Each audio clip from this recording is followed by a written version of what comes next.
Ibsishayadi. Dhugaa wanti sun nama miitiniin arkee beektaa narrage anaabbeeha. Yaa asdu saatana beeti life waliin jiraa. Abuk.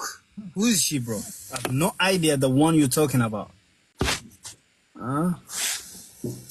You got my key? Saatana life waliin jiraa waraana finni saniifi. Me one saat ramalakkai. Tawasin dandabar. Garu asirati public arati. Abban jiru ka abba biyyatti live akkasii taphataa no. Ni taphata dhugaana bi.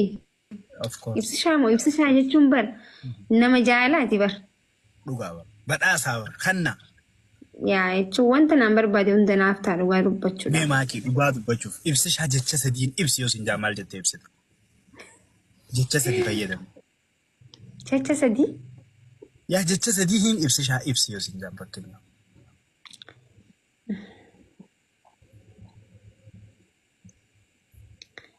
Jechuun waan itti fakkaatu barreessu. Jecha tokko waan sii kannu. Ati naa kannu osoo hin ta'in. I know jechi isa madaalu hin jiru. Waan xiqqaa miti beekte jechi xiqqaa sitti fakkaatiin namni waa mara. Hunda dandayaa kee. Hunda dandayaa kee. Wallaahi. Goota jaalala. Sirri. Akkana. Inshallah amma yeroo gabaabduu boodetti amma geejjaba. Min dubbadha maadis. Akkamati. Nakee maakii wallahi alhamdulillah. Waan dalagaan nagoote malee nagaan qaba. Dalagaan yaa bareedduudha miti garuu. Yo waan ibsishaan kaayiroo osoo inni dhufin maal godhuu qabda beektaa? Horii beedee. Dhiisimee waa'ee ibsishaati kiyya dhiiskeetu maasee. Ati maa bibbita gisee waa'ee kana dubbatan maa bibbita inshaallah keeri karaa. Miidiyaa irratti akkas ta'uun jaaladhu bakka dhiisaa. Garaas qajeelchaa jira maal balleesse. Keessaan na haasoo bakka. Way gudii dhabar. Habiibti ya qorii biti sabaree biti. Abuu haadha faaxii maal ta'e? Haadha faaxii. Gudi dabar saja babar. Laki inshallah doke menyachifta. Maal tu sugal si doke nyachisu ati. Oh, bayar mahunda horbat marak makan horola. Marak inshallah bisha wali binuti wali thane bisha wali. Mali habib inshallah hamar kita nyachisu qabda. Arabakish. Sabare bitu wani sinjar ulah sabare thana qorafte. Anak ko itu kan. Inshallah bishan tanfa wali binuti thana mal sugal chat. Anak ko itu kan mata gubba. Ara. Simiti namni kaisa daleeyu kana daleeyu waa'ee lameen keessaa hin galchu man taatee si habibti waan jireenya si himaa jira bar jireenya si haadha faadhee keessaa naam dirqam miidiyaarra naa himu qabda haadha faadhee kala keessan si himaa daa'ima barbaaddaati waan hin barbaanne si abarada keessan baay'ee shira koon qabu sakeetii ish hayi mucoo maaluma taati na waan marqaadhii fi akka guyyaa sadii afurii anu hin marqaadhii si rakkoon qabu waa'ee gumaa keetirraa haasa'e si harkan jiru.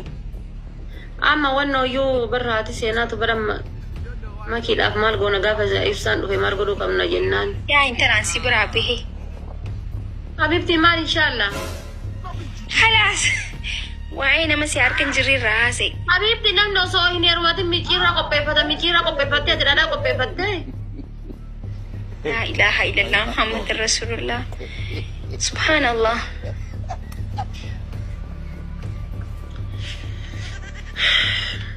Waan fikiyyaa godhu garuu kun amma jechuun ofii kiyyaa waan godhan. Amma osoo hin heerumin dura jechuudha osoo hin dhufin hin dura micciirraan qopheeffadha dhadhaan qopheeffadha waan fikiyyaa godhu jechuudha. Gizee nyaachisu ammoo osoo tolee dhagaan biyya kanatti argamee harkaan daakii nyaachisa harkaan daakii harkaan marqee jechuudha. Midhaan baaburaatii fi nyaanni hoteelarraa zayitiidhaaf uumama nyaatamu jaarsa dhiiranii jaarsa. Dhugaa rabbis hin jala dhiiranii jaarsa. Halkan waarii qixxee sa'a 8 kaatanii jechuudha waa ho'ituutti qabuu qabdan waan akka aananii jechuudha sabaree qoraasummaa kana jechuudha qoraaftanii halkan elmachuma bicha biyyaadina elmaallee obaasa rakkanni olla shamarran tenda elmachuu qofa biyyaadina elma obaasa waan gaarii nyaachisa akka lafeen isaa hin cabne. Amma bariisin anaa himuu isiiti baramma anaa himuu isiiti akka isitti walii qabdee anaa himuu isiiti nadhiis kophaa ennaan waliin jeneraal goote jechuudha. miti diidda dhaggeeffadha. Dhalaa shanii miti ibsa shan dhalaa diiddamaa hojii suuraa eekoollee feemasiidha bar. Isin Oromoon tuni isin rakkoon keessa maal mitan suuraa nam tokko nama dhiira olii suuraa yoon kee namni sun fireeddii kiyya akkasii yaaddan. Namni jaala hedduu qaba. Anis Itoophiyaa yoon deemu nama hedduu wajjin kaabar suuraa. Dhiira olii nama hedduu artiistii ta'e feemasa ta'e hundaa olii inni kaabar gissanaanis jaalallee kiyya jechuudha. No way. Dhibbaa olii yoo keellee famous, you know guys, famous akka ta'e hin beekanii. Akkasii jechuudha. Ina dubbiin oobisna asii jecha deemtanii. Famous na wajjin hin kaate garuu silkii isaatiin ka'uu qaba. Silkii jaraatiin osoo hin ta'in. Maaltu si galcha fayyadi?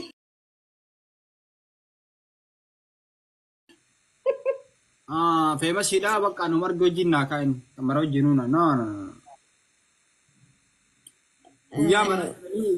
Guyyaa takka gala dhaban galaa dhaqanii gala dhaban jaan saabo si galee suuraa kaa dhaqanii suuraa dhagaa kaa'anii famous suuraa kaa dhaqanii guyyaa tokko. So you have to be careful.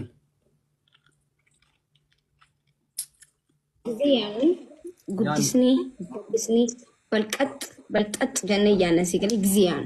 So burcuqqoo tokko keessa kennamoo bishaan tokko keessa inni hiyyaanu si galee mi akkasi sonsi garuu abbaa barbaade hojii yoo wata kanatti fakkaatuan. Because anilleen waan saniin godha waan ta'eef jechuudha. Si galee mi? Ayyee akkas ta'e kana dhageettan guys inni ayaa gabaanyam. Amma isa caala yoo biyya gale qeerroo nama marsite amma fakkeenyaaf gissan anilleen jaalallee nama sanii hundaati miti. Just waan sabboontu ta'e waan saba kanaaf dubbachuu tureef suuraan waliin kan namni suuraa kee waliin yoo kee wantidha miti. Garuu suuraa akkatti kaantu jira malee suuraa namni wal bira dhaabbatee hoommaan rakkoo qaba. Yaa amma pointi keenya dhufte kun akkatti kaantu jira suuraa. Warri akkana nama lateettanii kaatan ijaarsa namaarraa eeggadha. Stay very careful guys. Akkana kaata koyem. Dhaggeeffadhu sitti himaa. Akkasittiin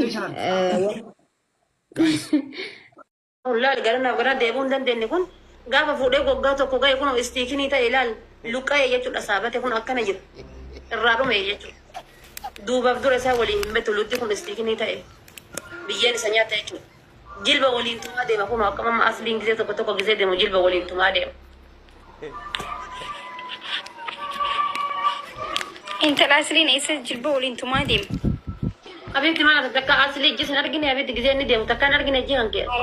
Jaartiilee jaartii mangistii wallahi jaartiin isii jechuun dubartii kudha haati seenaa achi asitti dhufte bar haati seenaa achi asitti dhufte erganni faaworii waan namni akka haadha seenaan jiru dubartii kudhan nama kudhan wallahi nama dubartii 20 miidiyaa sanarraa caalte akka maatii museenaa jechuun haati seenaa badduun jennee bar bika ciisutti aannan bika ciisutti marqaandee qallaaltan kabaa kabdiini.